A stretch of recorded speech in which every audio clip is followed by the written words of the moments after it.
there'd be a lot of poop in my pants. I've seen a 6-foot alligator go swinging through the air and slam into a tree. These guys are the scientists of the supernatural, lecturers leaving lessons for inquiring laymen. They are applying the scientific method to a world that baffles science. They are the cryptids of the corn. But who else has big black wings and red eyes? Batman. Oh, Mothman. Oh yeah, Mothman. A great white shark was stolen. Oh, someone stole a shark? I got stuff for you don't even know about. She's a witch. She turned me into a newt. Who knows? Anything could be possible. Anything could be possible. It's really big abduction vibes. Holy moly. It sounds like you were abducted. And it just stood up. I mean, it just like kept going and going. And she goes, what the?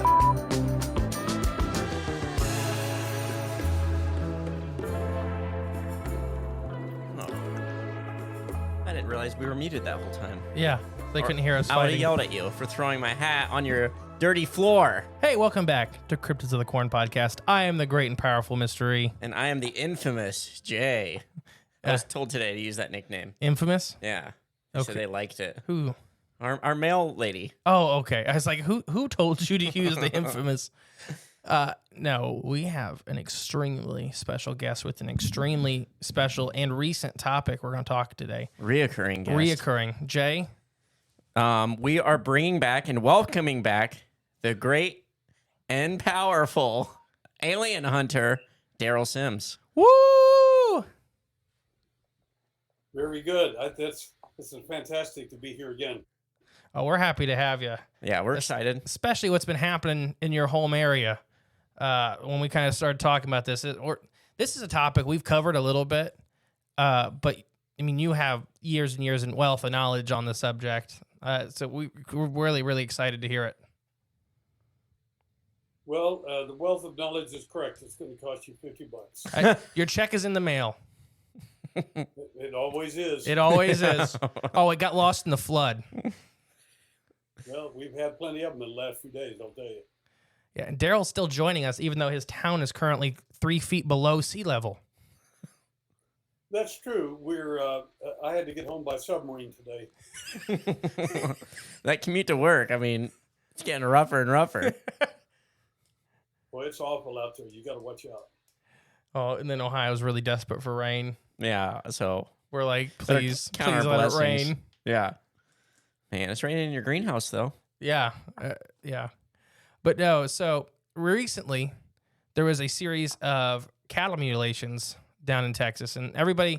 So it's funny enough that we had a bunch of listeners reach out, like, me and you had already had this scheduled, but we had listeners reach out saying, "Hey, you should have that Derrel guy come back on the show and talk about those cattle mutilations in Texas." I'm like, just you wait, baby birds. Just you wait. Yeah, I paid that guy $10 to tell you that. Oh, it worked. Your $50 is in the mail. Good. But no, yeah, Be rich by now. you'll get there. You'll just one day a whole bunch of your mailbox will be packed with envelopes of all these checks that have been circulating for about 50 years. Yeah, he's still waiting on that day.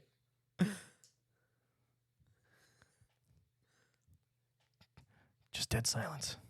Well, he's waiting on that check. I'm trying. No, so yeah, it's this year's. It's up to you how you want to take this with the cattle mutilation topic. We're just here to kind of listen and bounce ideas off you. Okay, that'll be fine.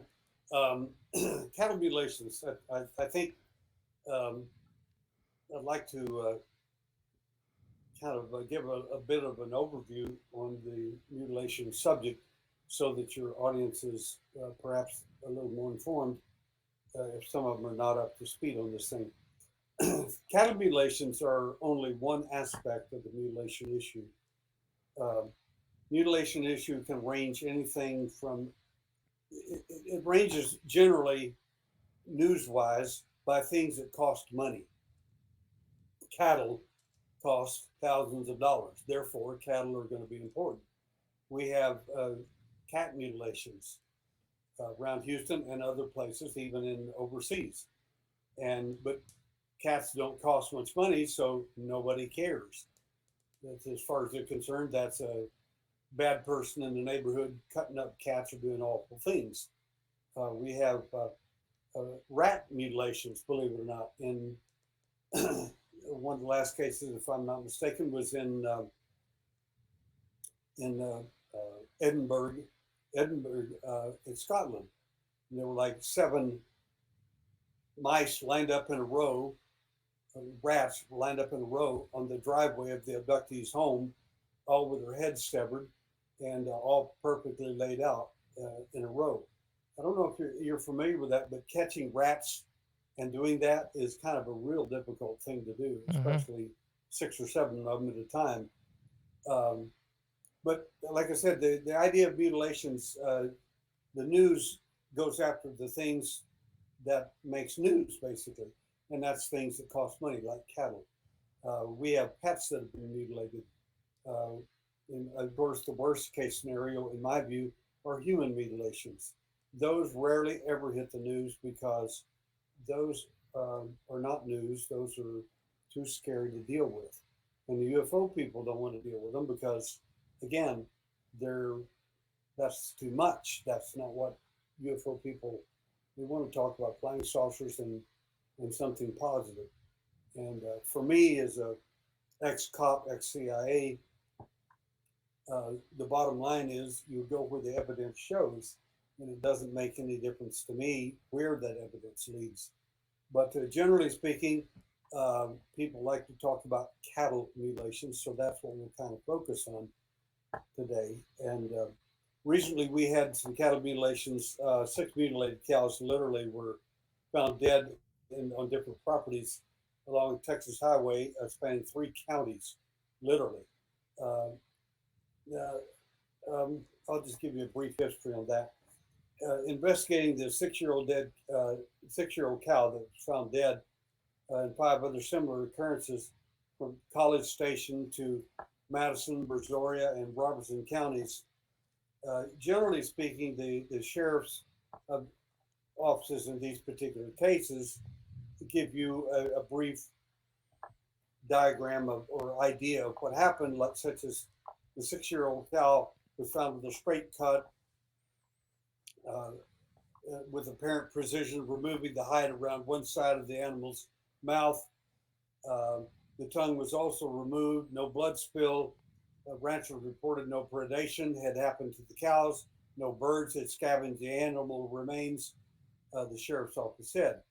Other cows were found in similar conditions, but in 2 instances, the external organs were taken as well.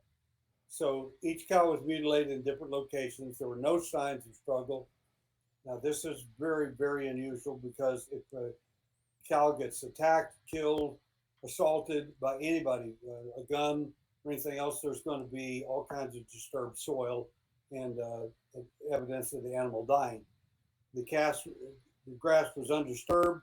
There were no footprints, no tire tracks around the deceased cows, according to the Post. The cause of death of all 6 cows remains unknown. Madison County Sheriff officials did not respond to the sundry request for comment. Now that's going to be super, super common. What is it that's common? Well, basically the Sheriff's Department has nothing further to say. So kind of, for me, reporting a cattle mutilation to the Sheriff's Department, it generally is a waste of time, other than making a police report so they can say cow was found dead, so that your insurance will pay off on it. But that's just about all you're going to get because they don't have much knowledge about how to investigate something that might not be a bad person cutting up or hurting a cow, as an example. Especially when there are no tire tracks, no footprints, no signs of animal predation on the deceased animal, this sort of thing. So you're not going to get what ought to be done. It's a certain kind of an examination, which they're not familiar with, and I'll talk about later, and what you need to be looking for in these mutilation cases. One case I went to, I was called up in near Brenham years ago by a sheriff's department, and they said, "We understand you know something about these kind of cattle mutilations. You come talk to us about it." And I did, and I looked at their pictures and things they had, and said, "This is, in my opinion, nothing more than some evil person out there cutting up somebody's horse and damaging it and so on. Has nothing to do with anomalous mutilations, so to speak." And you got to understand that a cop looks at someone making this kind of report as you're either, number one, a nutcase, or you're a weirdo UFO guy, or you're a possible perpetrator. That's what they think as soon as you call in, or somebody mentions that, you should have so and so come look at it. One of these mutilation experts. They generally are not going to give much credibility to it. In fact, they'll be looking very closely at you as a possible culprit. Since how do you know so much about all of that? Where did you get that information? How come you know a lot more than we do? So anybody that knows more than a cop generally is considered a suspect. And there sometimes is good reason for that sort of thing. Generally, a person, the people you want to look at is a good example. If you find a forest fire that's caused by an arsonist, generally in those type situations, house fires and forest fires, things like that, you want to look at camera photographs and people photographs and film footage of people at the scene, because generally the person who sets fire to this sort of thing, they're in the crowd. So you'll want to look at everyone there. So that's just the way it is. But in these cases, the mutilation person or whoever did this is not going to be present. The reason is because they either belong to one, the alien, or B, to the intelligence community. And neither one of them are going to show up to answer any questions for any reason at all. So they'd rather have an ignorant police force scratching their heads and then calling the FBI in, and they're scratching their heads. They can't figure it out either. All I can do is just give you more details about why there's no tracks, why there's no this or so on, but they still can't give you a culprit or a suspect.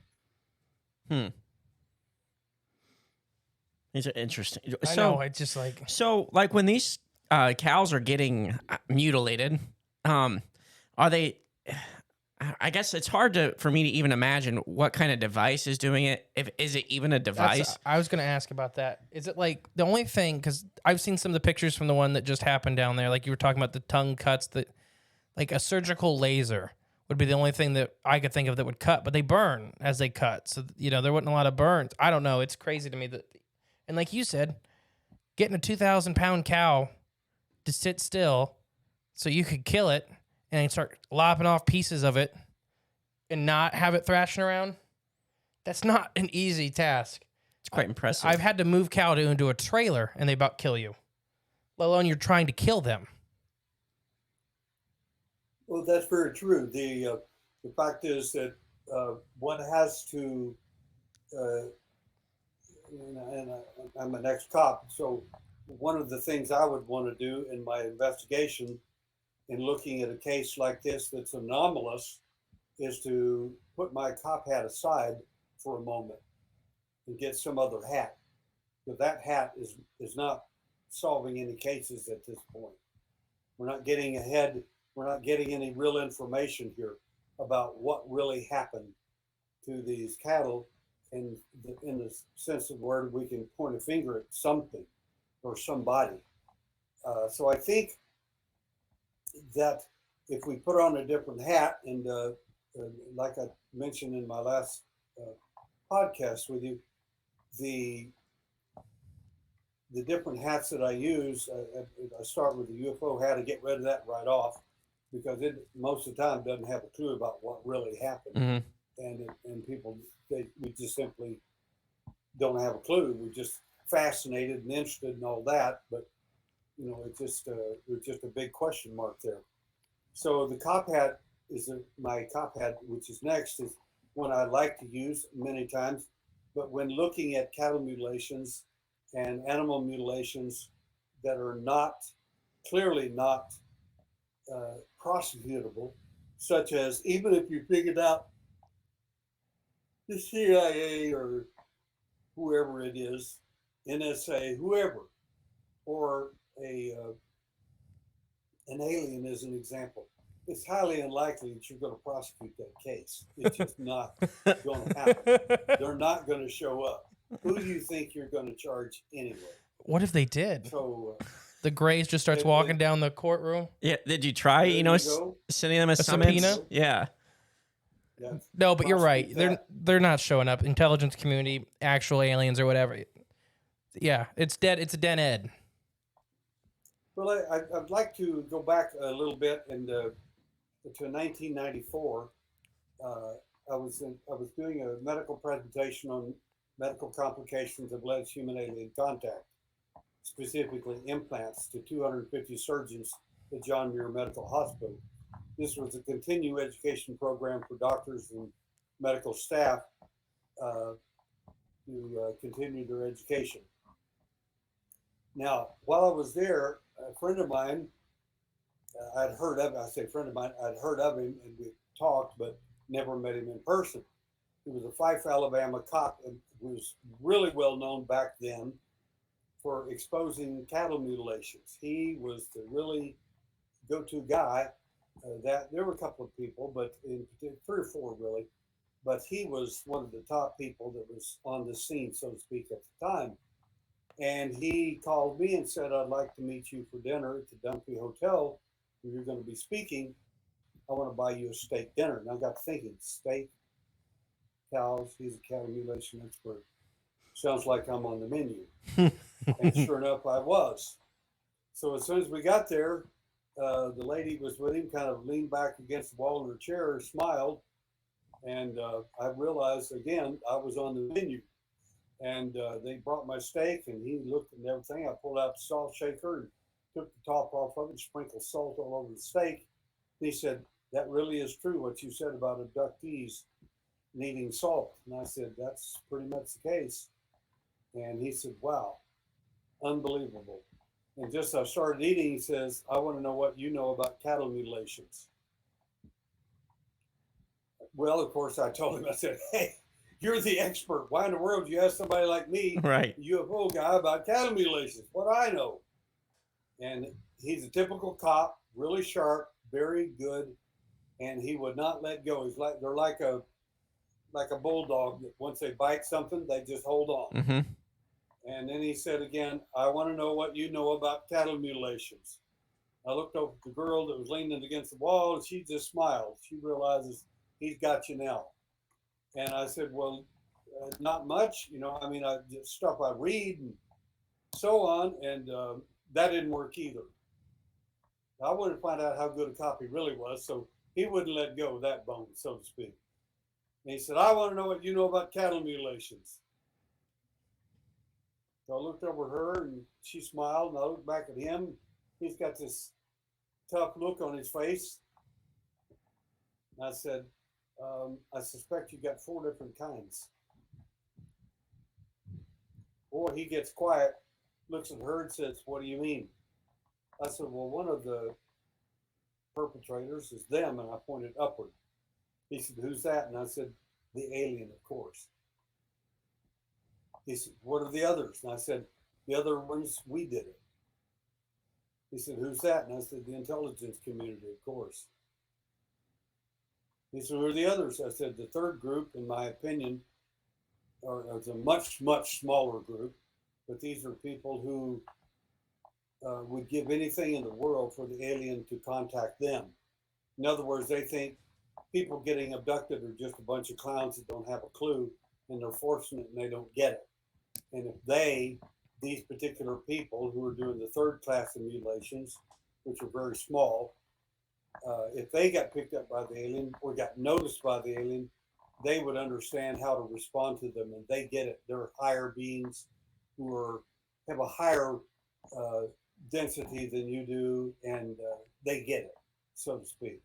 They're the enlightened humans on planet Earth that truly, really get what's going on. But they can't get the alien to pay attention to them. So they think if they mutilate an animal in a proper way, the alien might pay attention to who's doing it. And they find out it's humans, wow, then they'll come get us and say, hey, you're just like us. You mutilate animals like we do. And in all virtual cases, in my opinion, that's not going to happen. Right. Nobody's coming for them. They're not interested in you. And the fourth group of people are people that have never basically been convicted by the feds or anybody really. And that's the ones everybody claims is doing the mutilations to begin with. Cultists, Satanists, and all kinds of oddballs out there who love to carve up animals just for the sake of doing it. Well, the only problem is there's no real evidence that they're doing that. Now, the question is, do they do that? Well, of course they do it to animals, but they are not responsible for these particular cows being mutilated and so on. There are no footprints, no tar tracks, and so on. I don't think they're carrying around 2,000-pound cattle on their backs and not leaving tracks. It's not going to happen. So that's the four groups of people. Well, at that point, the Ted Oliphant, the Fife, Alabama cop, looked at me and said, well, I think it's the military that's doing it. And I said, well, it's a good statement and it's a good thought. The problem is it's not completely correct. I said they're responsible for some things, and not particularly the military, but more specifically the intelligence community. These are intelligence operations when they're involved. And they said, no, we think it's military. I said, listen to me. I'm ex-military, and I take personal offense that you would lump me into the intelligence community doing nasty stuff like this, saying that all military people would go along with it. I wouldn't have gone along with it. So let's just leave it, throw it back on the intelligence community. And the question is, does the intelligence community get military people to do some of their ops? Well, of course they do. Of course they do. But the fact is that it's the intelligence community's operation, end of story. I said, but beyond that, it's the alien, the ones who basically started that whole show. And finally, he looked at me and said, well, I think you're wrong. And I said, well, okay. I have been wrong before, so that's a distinct possibility. I said, but you don't know what you're talking about. Well, he took offense to that. He's a really sharp, really good cop. And he said, you got a case, make it. And I said, okay. I said, don't make me embarrass you in front of God and everybody present because you're going to be wrong. And he says, you got a case, make it. I said, all right. I said, I'll give you a case that's documented. Tons of meat fell out of the air. Tons of meat fell out of the air. Some of them were cattle, different animals. But one of the animals that fell out of the sky, the parts of meat, were human. Mm. The meat was sliced. It was hearts, lungs, etc. Well, that doesn't make. It doesn't matter whether it's human or animal. Doesn't make any difference. It's still the military anyway. I said, no, it wasn't. Yes, it was. I said, no, it wasn't. I said, I told you not to challenge me. I said, the case happened in the 1880s. Who in the CIA do you think did that? In the 1880s, you said? Yeah. Okay. 1880s. This ain't the Kentucky meat shower, is it? It's a good. This is just one of several meat showers that happened. Gotcha. And they were looked at by doctors and different experts, and they, of course, nobody had. Of course, one would say, "Well, there was a war and they blew up something." There wasn't any war in the 1880s, where they blew up cattle, people, and everything, and then sliced them on the way down. Right. Not exactly a true story. The people who do say things like that are grasping for straws to give an answer, just any answer for an inquiring public who wants to know, but you're asking the wrong people because the people giving you those types of stupid answers don't have a clue. Right, exactly. What would the intelligence community what would any reason, or would they want to be involved with any form of mutilation of any animal? Well, now you're making a really, really, really good question here. I expected that of you two. So I'm going to go ahead and answer it Okay. this time. This time. The intelligence community, in my opinion, of course, the Fife Alabama cop asked the same questions, and they're good questions. They're really the questions you ought to be asking. And he said, well, even if it was an intelligence community, they're doing it for some particular reason. I said, well, obvious reason for getting, if you throw out the alien equation, which you can't, in my opinion, but let's suppose you do, as he did, and that's all the intelligence community, or all the military, or whoever you want to blame it on. The only problem with that explanation, the difficulty with it is you're getting the cart before the horse, so to speak.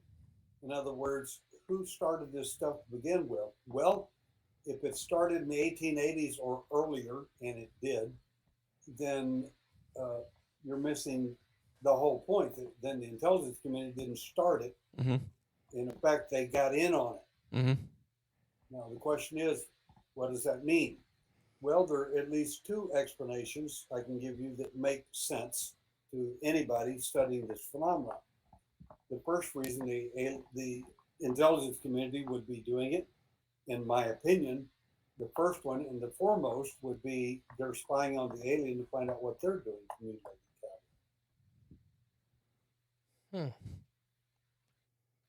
Now, the second reason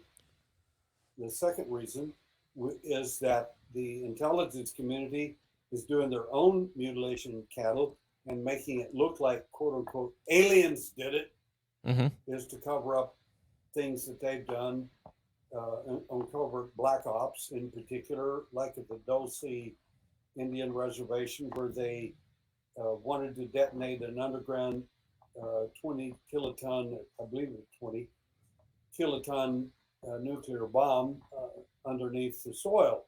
And the reservation, the natives would not allow them to do that. The officials said no.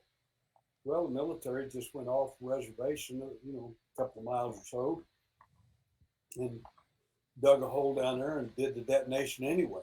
Mm-hmm. But the fact is, the reason they were doing mutilations, because shortly after that, mutilations were happening on the reservation. They were happening before the detonation, but afterward especially. And a number of the ranchers there were getting cattle, horses mutilated, and nobody could figure out what the deal was. Well, doesn't take a rocket scientist to figure out that after they do a detonation like that underground, they want to check and see where the radiation and other effects go in the water, soil, and in the water table. And what better way to do that than to start checking the cattle, because guess what they eat and drink? Soil and water from the soil. Therefore, that's a great place to check the mutilation issues and to see. But they're checking on their own operation, which was that nuke that they busted underground. Mm-hmm. So that makes sense why the intelligence community would be doing it, and then quote unquote do it like the aliens, so to speak, and make it look like the alien or some satanic group did that. So when it is that special case where they are the ones doing it, checking the cows for radiation in their bodies, is there a tell that you can tell it's them doing it rather than an alien or that's what I had a cultist? Yeah. What's kind of, when you look at it, what's your distinguishing factors for the types that you've put out there of what makes this kind of look like it's going in this category versus this category? Well, so you're trying to find out my secrets, huh? Trying. Yeah. Trying. Well, nice try. $5. Man, I got to write a lot of checks today. Right. Run out of checks here. Okay, those are great questions, and any investigator should have asked them long, long, long ago. And unfortunately, I get in some cases I don't think they have. One of the best cattle mutilation investigators out there is a buddy of mine out in Colorado. We'll talk about him later if you want. But he's done some seminal work on mutilations and written some really, really good stuff. You'll find him all over the internet. And anyway, one of the things you want to look for let me go back to a story. Okay. And maybe this will help a little bit. Let me finish the story with the Fife, Alabama cop. Yeah. What I told him, and then if I miss anything in your questions, please go ahead and pin me down and let me make me answer your question. I'm not avoiding them at all. The next question he asked me was, "Well, how do you know so much about these mutilations?" And I said, "Well," I said, I think your cattle glow in the dark. I mean, there was absolute total silence. You could have heard a pin hit the carpet if you had dropped a pin on the floor. He looked at me and said, "What do you mean by that?" And I said, "I mean, some of your cattle glow in the dark. I mean, they've been pre-marked with fluorescence." And I mean, he was disturbed by that answer. And he says, "How did you find that out? We didn't tell anybody that. Dr. So-and-so and I are the only ones who knew about it, blah, blah, blah, blah." And I said, "Look, I'm an ex-cop." I said, "I was in the CIA for 2 years." And I said,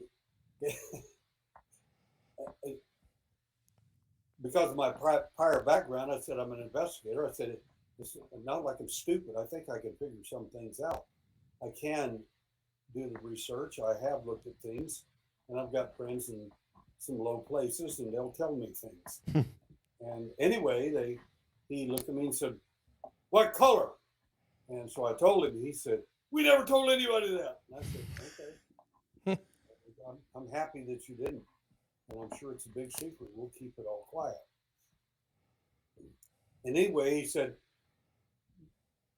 what do you think that means?" And I said, "Well," I said, "it was found accidentally by some of your people when they started herding cattle through a cattle chute, and somebody brilliantly put up a black light, and some of the cattle showed they had been pre-marked."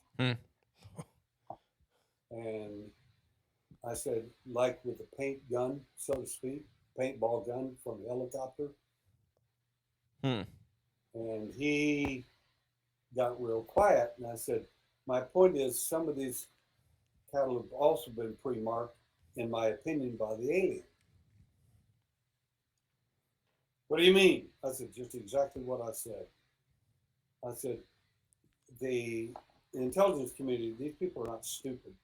I said, they know how to find cattle that have been pre-marked by some of their own, not their technology, but other technology. And he said, "Like what?" And I said, "Well, DSP satellite was at the time with 18 geosynchronous satellites that all their lenses 2,400 miles up were pointed toward Earth. And I wonder why they were pointed toward Earth. So these satellites are capable of differentiating a heat signature of less than 5 degrees on an animal. For instance, if a cow down there had mad cow disease, they could spot him out of a herd of cattle in a minute. And I said, now, a friend of mine is a DSP satellite expert, and he, when I pinned him down on Art Bell one time about the same subject, I said, "The DSP satellite can do that?" He said, "Yes." He said, "That's not classified." And I said, "Therefore, you could have seen all the mad cattle in England whenever the big mad cow scare was on." He said, "Yes." And of course, Art Bell was horrified. And I said, "You could see mad cow disease in this country if it exists." He said, "Yes." I said, "Is there a mad cow disease, who felt disease in the deer and elk population in the middle part of the country? Silence, and then he said, yes. Mhm. I said, that's the reason the forestry business has told everybody you can, when you kill these animals during that period of time, that you can keep the heads for a trophy, but don't eat the meat. He said, yes. I said, so you guys knew this all along and didn't tell anybody? Yes. So that's kind of disturbing. I said, but here's the good news. I said, all the Central Intelligence Agency or any other intelligence entity has to do is call up DSP, because DSPs, those satellites, each one of them's got 3 lenses on it. One lens sees in infrared, one of them sees in ultraviolet, and the third lens sees in visible light range. In other words, if they were looking at your watch pointed toward them, they could read your watch from 2,400 miles up. Jeez. Literally. That's not classified, by the way. Yeah. So what's my point? Well, my point is they see in 3 different lenses. Why is that? Well, because the alien phenomena will often appear in infrared, ultraviolet, and visible light. Just because a UFO disappears doesn't mean it went to another dimension. It may still be right there. Mm-hmm. And if you turn the infrared on it, you could see it if you've got the right nanometer length. Anyway, my point is that all this, if let's say the CIA suspects, and I told my friend, I said, this is why I think your intelligence answer or your military answer is not complete. It is true, but not complete. Because your intelligence people, if all they wanted was cattle, they could simply grow their own cattle on government land and do their own mutilations all they wanted all day long. Right. Nobody'd ever be the wiser. Why do they want some guy's cow in Podunk, Kansas somewhere? Because his cow glows in the dark with a special particular mutilation mark on it, and they know what that nanometer length is in the fluorescent range. And when they see that, or when they suspect that that's happened, they will call DSP satellite. DSP, they'll simply ask, DSP is not in on it, so to speak. They're simply asked a question by the intelligence community. Would you look, when you do your scans in the United States, when you see, if you scan anything in, let's say, Kansas or in those counties in Kansas, would you let us know if you find any fluorescence on any animals there, particularly the cattle? And I say, oh, okay. They don't know what you're looking for. Then they call you back and say, we've got 3 cattle in 3 counties that have got specialized marks on them in the infrared, in the fluorescent range of, let's say, 267 nanometers. And then they give you the location. Then all of a sudden, little old farmer's out there in the middle of the night having a smoke on his cigar or his pipe, and he sees his black helicopter roll up. Well, the black helicopter will come up there in the middle of the night with a bright light, stole my cow. And so nobody has a clue. So everybody said, well, that's just the CIA or the government stealing people's cows, mutilating them, and then all of a sudden it gets dropped back there again a few hours later. And usually in those cases, you'll find there's an impact where the cow was actually dropped. Cow is already dead. And the mutilation looks very, very similar, if not the same as but you have to be trained to know what you're looking for, and whether it's the government or whether it's intelligence, whether it's the alien. And in those particular cases, the cow will be dropped and the leg or 2 or whatever bones will be broken if they're dropped from too high a level. And then the black helicopter flies off, and then the stupid people, and I mean this with respect, and this doesn't sound like it, but I do mean that. People with UFO will run out there and say, yep, that's the aliens did that. They don't have a clue. And when the rancher sits there and says the black helicopter with a bright light showed up and picked up my cow. He may not have seen him drop it, but he may be out there on his horse the next day and find his cow out there again with no tracks or tire prints or no footprints or anything. But he sees that the cow has an impact. There's a little tiny impact crater around it, so to speak. And the cow, you have somebody examine it from maybe a college, and they said, well, this cow's got a broken leg. Why would he have a broken leg? And well, probably because it's impacted and dropped. Now, that's one of the things why as I told my friend, I said that's how the intelligence community can use DSP satellite communications without involving the DSP satellite, and that's the Defense Systems Program satellite, without them knowing what they're actually doing. They don't have to tell anybody because they're not involved. They're just giving them information about cows that got special marks on them in the infrared, in the fluorescent range. If that makes any sense to you. Mm-hmm. Yeah, it does. That's amazing. All right. Yeah. So we can go a little further if you like. Yes. So I told him, I said, they're involved in that. I said, but that doesn't tell you who marked the cow to begin with. Mm-hmm. Why would the intelligence community come out and pick up their cows that someone else marked? I said, so again, you got to go back to which came first, chicken or the egg? And it's, to me, it's kind of a simple answer. As the intelligence community is involved, make no mistake about it. But they're involved for black operations. The second reason they're involved is they're actually watching they're spying on what the alien is doing. I said, now, are you ready for this? And he said, what's that? I said, you're really not going to like this one. Sometimes the alien spies on the intelligence community to find out what they're doing. Mm-hmm. And they'll come out and pick up a cow that may already be mutilated or been tampered with, at least. And then the alien will bring the cow back and lay it back down, mutilated, but two people have worked on that cow. Number one, you'll find the same mutilation, but it's clear that the alien did that. But whenever someone does a necropsy on the cow, if they're smart enough to do it, they'll find human pharmaceuticals in the cow. How did that get in there?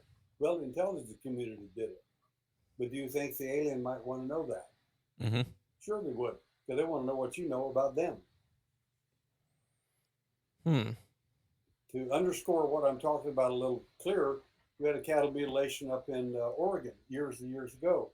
And a friend of mine is an ex-cop, and he did the investigation, and I gave him my input on it, and so on. And one of the things they did is they checked the cow, and this was back in the early 1990s, and they went out and they checked soil samples every 10 feet out in all directions, northeast, south, west.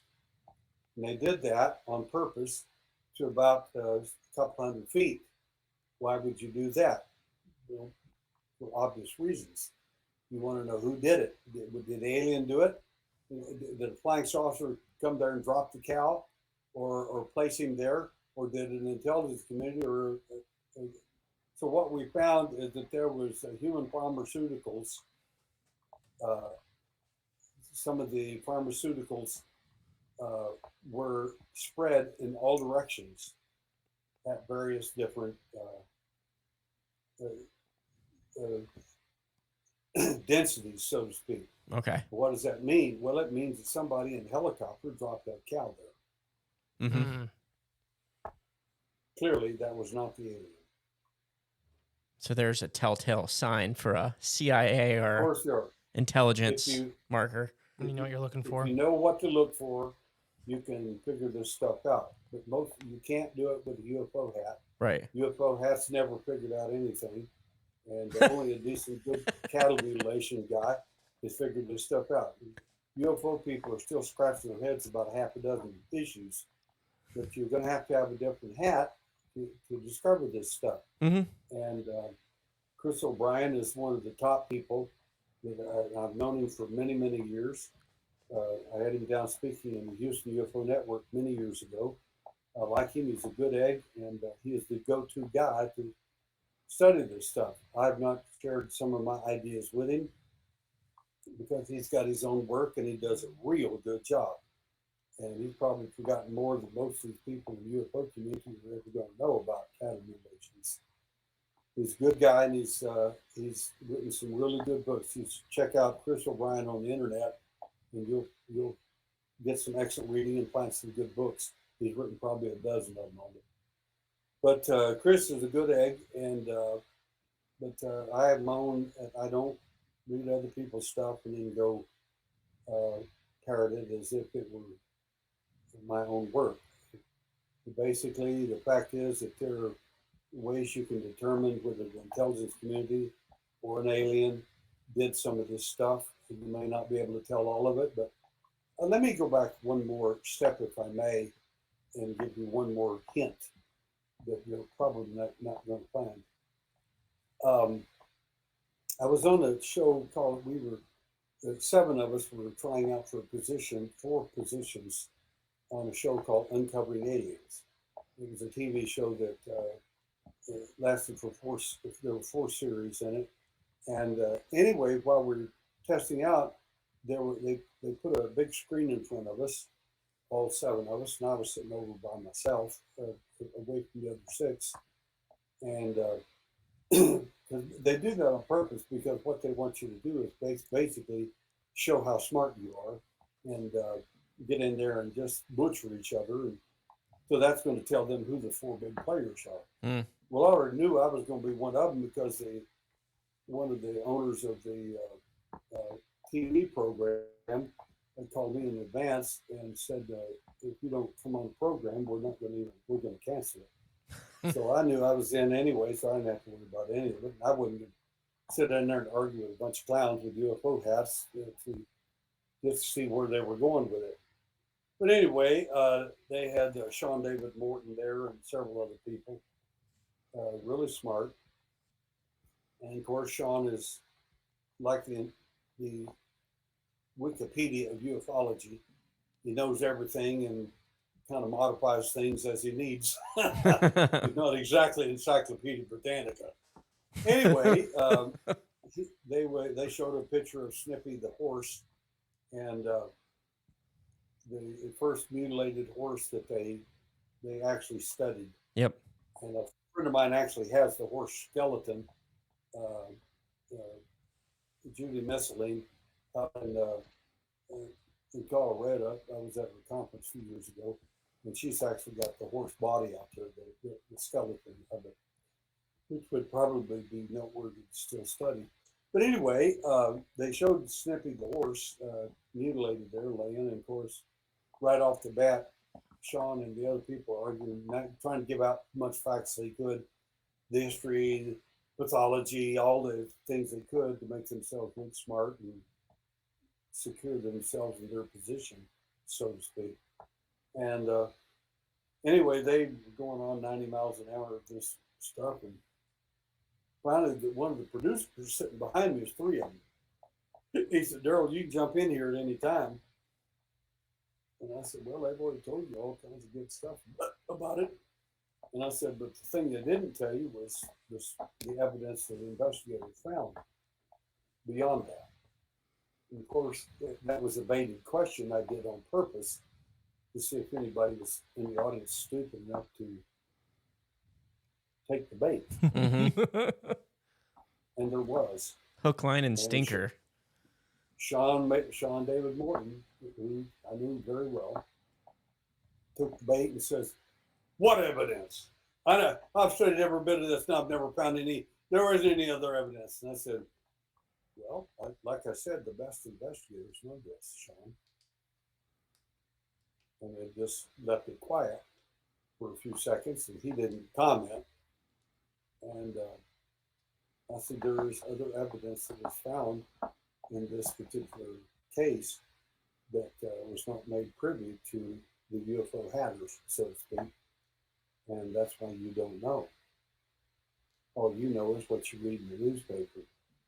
I said, I'm not a parrot. A parrot doesn't do anything but simply parrot that which someone yells at him over and over until he can actually remember it to parrot it. I said, I'm not a parrot. I'm an investigator. This is what I do. What evidence is that? And I said, the white powder that was found underneath Snippy's head. What white powder? What are you talking about? I don't know what you're talking about. I never heard of anything. I said the best investigators know it. That wouldn't be you. So everybody got quiet. The other six, I guess it was, got real quiet. They realized he had been set up and he bit and he got caught. Well, I don't know anything about any white powder. I said, of course you don't. That's because you're not an investigator. You weren't told. And that's why you didn't know anything about it. I never heard anything about any powder anywhere. I said, well, the white powder's shown up before. I said, I'll give you one last case and then I'll just shut up. I said, I have a case. It's not my case, but it was given to me by a Brazilian investigator in which a man owned a big ranch in the middle of nowhere. And then he had a little farmhand that worked there, had his own little room, his own little place he stayed. And the farmer, the rancher, would literally go into town, which would take him 2 or 3 days, get in town, get supplies, and get back. When he got back, he called for the worker, and he couldn't find him anywhere. It had rained, it had been a storm, and he noticed that some of his cows were dead, the chickens were dead, and they weren't just dead, they were carbonized. The best way I can describe that to your audience is, you remember the movie Star Wars where Han Solo was carbonized. They look like that. They literally look like that. The carbonization is black and it's unbelievable. So the man is really confused about his cattle, his chickens, and of course they're all kind of sitting in mud because it had rained, and he kept yelling for his work hand, and he's yelling at him in Portuguese because that's what they speak there. And no answer. And he beats on his door, tries to open the door, and it's locked.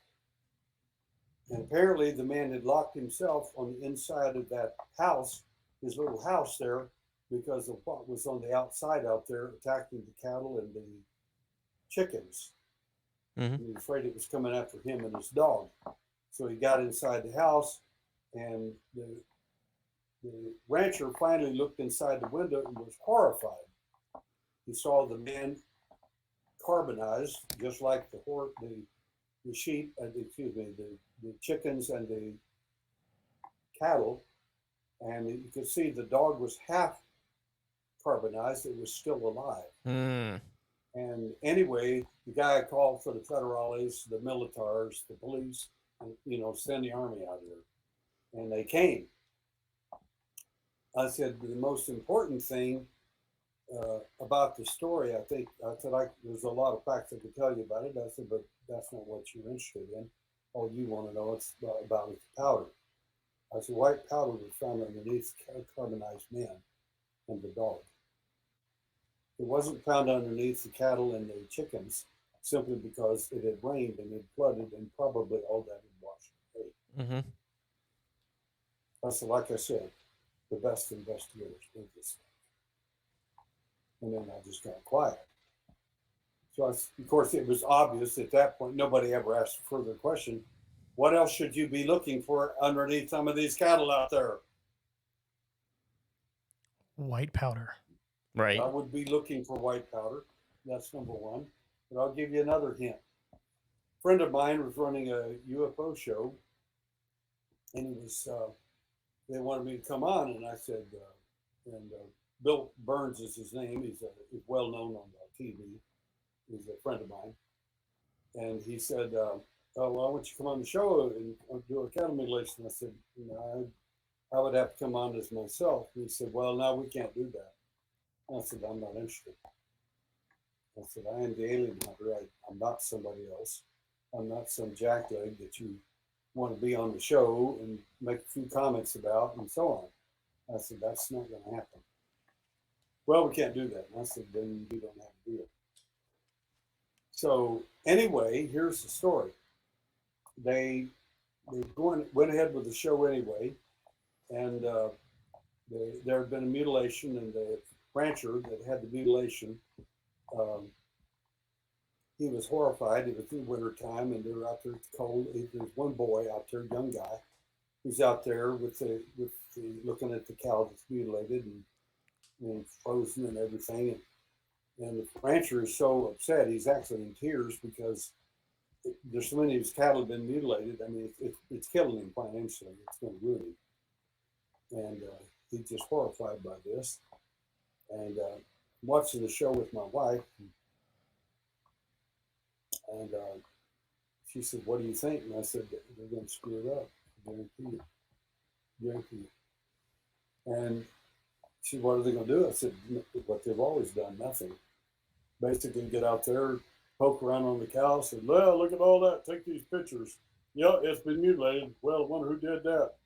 Was it the army or the intelligence community or the aliens or some cultists did it, you know? I said, these people don't have an understanding of the type of procedures that are done and know what kind of evidence to look for. They're never going to have a clue. So anyway, they say that young man is out there and he's alone with the rancher. The rancher finally leaves, and because Bill and these other people are flying into the airport, and the young man's got to go pick him up. But before the young man goes to pick him up, because they hadn't called him yet, he does something remarkably smart. Probably an accident, but he just happened to have a metal detector there. And ran it over the cow, and all of a sudden you hear the metal detector go boop, boop, boop, boop, boop, boop. Whatever metal that's being detected with this metal detector, it's moving in the deceased cow. Now, question. Ring, ring, phone rings. Hey, we're at the airport. Come pick us up. Should you leave the cow and go pick them up or not? I ain't leaving that thing. Never leave the cow. Never leave your wingman. Never leave your evidence. No, never, ever. Especially when it's crawling around and it's metal inside of the cow. So he left and went to pick him up. Oh, gosh. When he came back and said, look what I found. He pulls out his metal detector, turns it on, and there's nothing. Dumb. This is, it drives me nuts to see this kind of investigation. So anyway, like my wife said, what would you have done? I said, well, first thing I'd done, take blood samples. She said, well, they said there was no blood. I said, that's not true. All of the blood has been extenuated. They've taken it. Yes, somebody did. Somebody drained the cow's blood. That doesn't mean there's no blood. It just means it's pooled at the very bottom of the cow. On the bottom, you're going to have to turn him over and put a needle in there and get some blood out. You need to take a blood sample. You're looking for human pharmaceuticals or something anomalous that doesn't belong there. The second thing I would have done, the first thing, if I'd had my metal detector, is run a metal detector over it. Looking for that beep, beep, beep, beep. You might not find that in 1 out of 1,000 cows, but it would be real useful to find the one thing that was in there. Because somebody made a mistake and left it. Now, it could be intelligence people or it could be the alien. But that would be kind of a telling tale if you found it and got it. I mean, what do you think it was that was moving around? I had the idea of you ever seen that black it's like that magnetized goo looking stuff? Oh, you're talking that stuff. That can you know what I'm talking about, Derrel? Yes. Do you think it could be something like that that's crawling around inside of it, or it's being controlled remotely through that, or in a certain way through that stuff? I have no idea. Well, you're a biologist, so you're you're asking good questions. You're getting into the biology of the animal, and I think that certainly is a consideration. My gut feeling about that is an actual implanted device moves around in probably through the circulatory system or through the gut, through the gut process from the neck, from the mouth all the way back to the anus. Taking readings or whatever. The cow's got 4 stomachs anyway, so it's got plenty of area to move, and it may be searching or checking for certain things in the cow itself. And somebody may be moving it around like think of it this way. If there was a satellite watching the cow, so to speak, and a drone operator, let's say the drone is real small, like the size of an implant in a cow, could that be done? Well, of course it can. That's not beyond our skills. If we can operate a drone 20, 30 feet long in the sky, in a rock, we can do it from Florida. Why can't we do this with a little tiny half-inch or inch-long device inside a cow? So that might be one way to do that. So getting to the cow as quickly as possible. Calling the cops is important, but it's not the most important thing. First thing I would do would be to call somebody that knows what you're doing, not just somebody that's looked at a bunch of cows and said, "Yep, that's cow mutilation. It's got right cuts, right spot." That doesn't mean anything to me. But it depends on the cuts, the way the cuts were done, how they were done, what specifically was taken, and again, did you check it with infrared, ultraviolet? Did you take a blood sample? And then did you, of course, check it with a metal detector? And most importantly, did you do a necropsy? That's basically the necropsy is just it's a way of doing an autopsy, but it's on an animal, which would be called a necropsy. So if those things weren't done, then you just did basically a half-assed investigation, in my opinion. Has there ever been any radiation or really exotic particles observed with these carcasses? For all practical purposes, no. But again, the reason the answer is no is because 99% of these cases, nobody brings any equipment out there to do anything other than to make a TV show. Right. It's like doing an eDNA survey. Don't even get me started. It's not science. It's a TV show. Right. Yeah, and it's hard for a lot of people to distinguish those sort of things. You see it on TV, you take it as like, oh, these guys are putting in the full effort. They're wearing every hat, so to speak, to figure this out for this TV show. When it's usually just a UFO hat and an entertainment, hat. Entertainment hat. It's a new one for the list. Well, some studies have been done on the powder that's been found in some Dutch crop circles, believe it or not, and even inside one of the investigators' home, by the way. It's laboratory grade, highly refined, 99.999% pure hydromagnetite. Or magnesium carbonate. So that might give you a hint, and we can talk more about it later. What are they injecting these cattle with this stuff? We don't know. Magnesium carbonate. Nobody checks the cattle. This just showed up in 2010. Wow. In Dutch crop circles. Okay. And this may give you a clue about what to look for in cattle, and to see if the intelligence community or if the alien is involved. Like you might want to know what would hydromagnetite or magnesium carbonate be doing in a crop circle or in a cow. Right. What would be the purpose of it? And you might want to explore that and get back with me and come up with some ideas for yourself. And we might go a little further with that. Ooh. Are you giving us homework? I think he just gave us homework. Would never give you homework without, threatening you at first with a paddling or something. Corporal punishment. Yeah, I just No, definitely. I think part 3. Yeah, I'm Magnesium fascinated by. carbonate, Yeah, because I just was looking, did a cursory look just to. I'm very excited. yeah. But Good. Well, and you guys, maybe you just started your first cattle mutilation case, and but there's one last thing we can talk about Yep. if you want to about Yes, please. what we might want to look for in cattle. Mhm. Like number one, if the aliens involved, they're looking for certain things. Look at the fact they've taken the tongue, they've taken skin samples, they've taken in some cases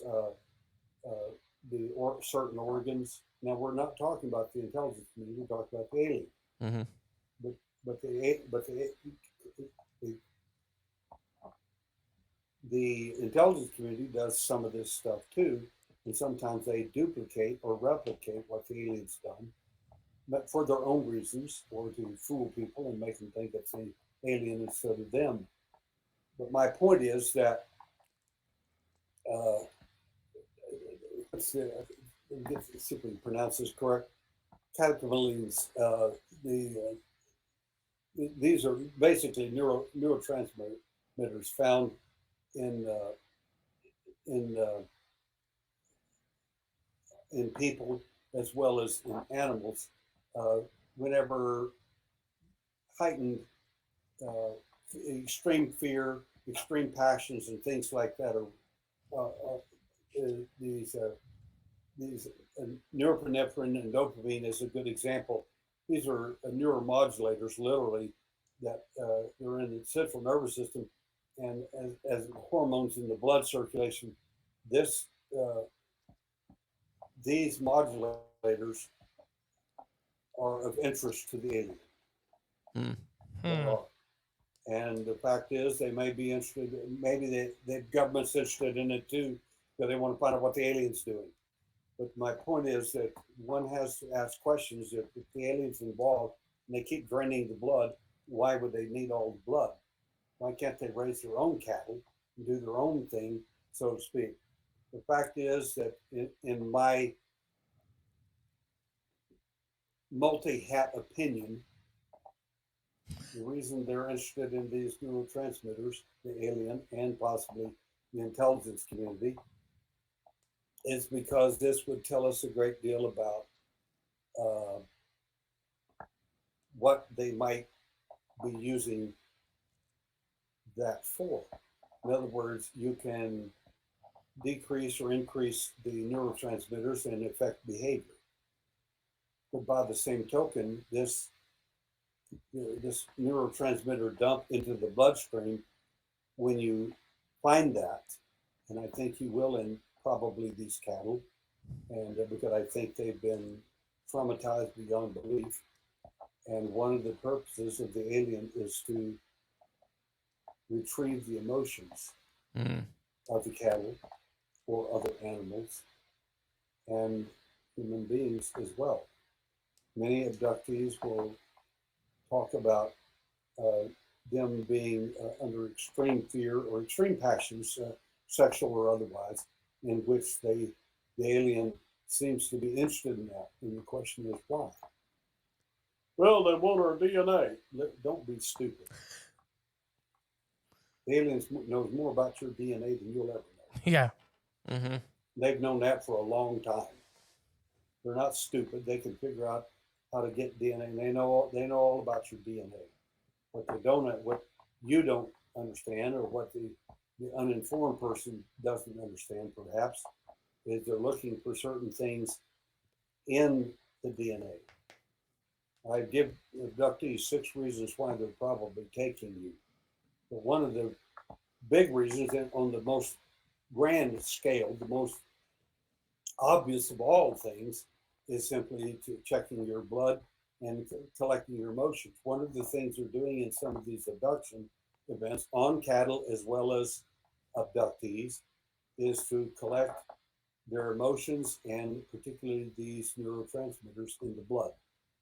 as much blood as possible is important for whatever reason they're using it for. But I suspect that the alien doesn't have an interest in it because it doesn't mean anything to him by and large. But whoever made, has cloned, or manufactured them does have a specific interest in that. And again, you're a biologist, do the math, do the work, figure out what it is they're looking for, and you'll have a pretty good idea of the fact that it may be like a drug that you can infuse into someone who is a little higher being than the alien, so to speak, the alien. In other words, someone who made, hatched, cloned, or manufactured it, and you might get an answer as to why they need these neurotransmitters and what the effects of that is on a being like that. It's not like you whatsoever. It might be a drug, so to speak. Yeah, I mean, we've talked. So Somebody gets off to that, right?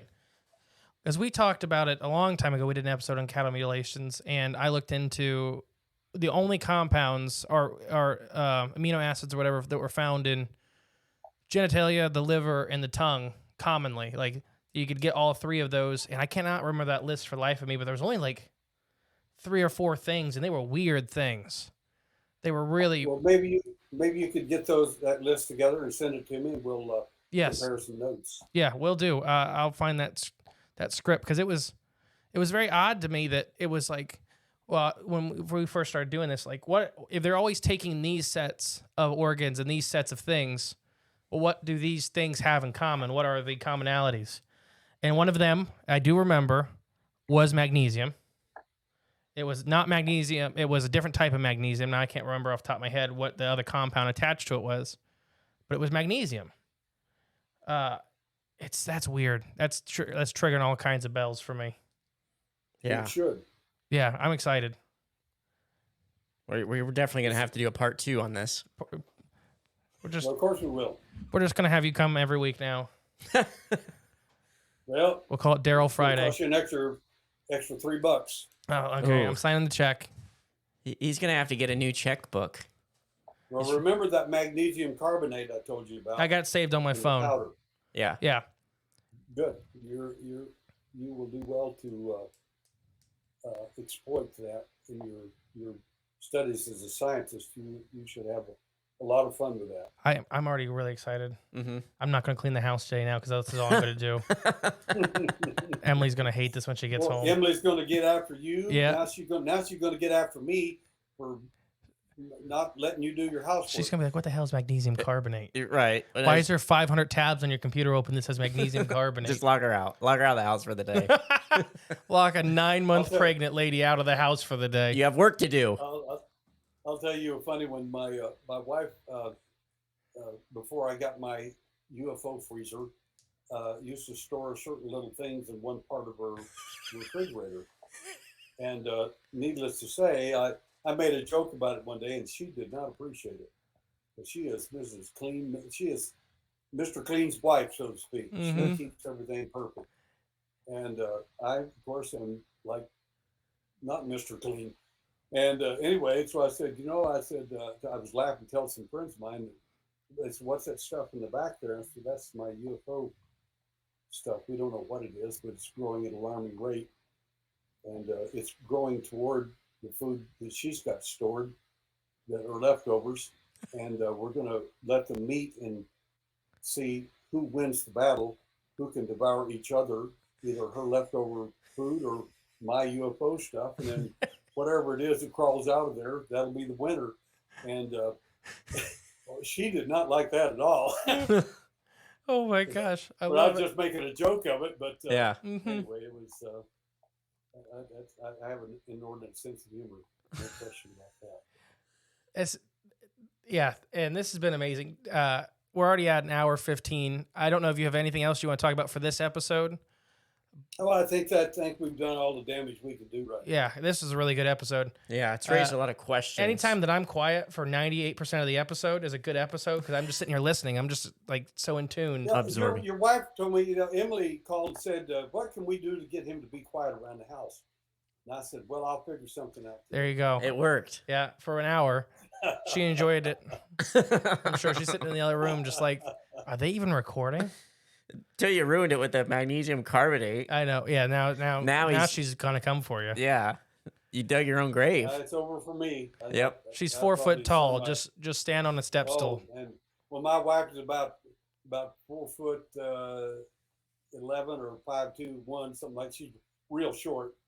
And people always ask me at conferences, "What does your wife look like?" I never see her. I said she's about 6'9", weighs about 888 pounds. Of course, she's just a little tiny tyke. Describe her as a silverback gorilla. Yeah. Yeah, there you go. But no, Derrel, thank you again for taking time out of your day. We've grown to have so much fun with you. Oh, And yeah. it's going to keep happening. We're so excited that we got to meet you. And this has just been fun for us because it's definitely opening up windows in my mind. Yeah. I think, yeah. Well, I hope that we can continue this and maybe once a week at least have another show, and we can come back and work more on some mutilations, some different kinds of mutilations, human ones too. Yeah. I'd Yeah. like to really get into that. Yeah, okay, that sounds amazing. So But you know how we like to end Go. it. We're going to count to 3. We didn't get you last time because of the audio issues. Oh, yeah. But we'll count down from 3, and we'll all scream bye into the microphones, and then the outro will play. Okay. All right. 3, 2, 1. Bye. Bye. Thank you for listening to Crypts of the Corn podcast. Please share with a friend you think would like us. It's the best way to help our show grow. Leave a comment, rate us, a 5-star review, and remember, there is always extra content on Patreon/cryptsofthecorn.com. And don't forget, stay magical.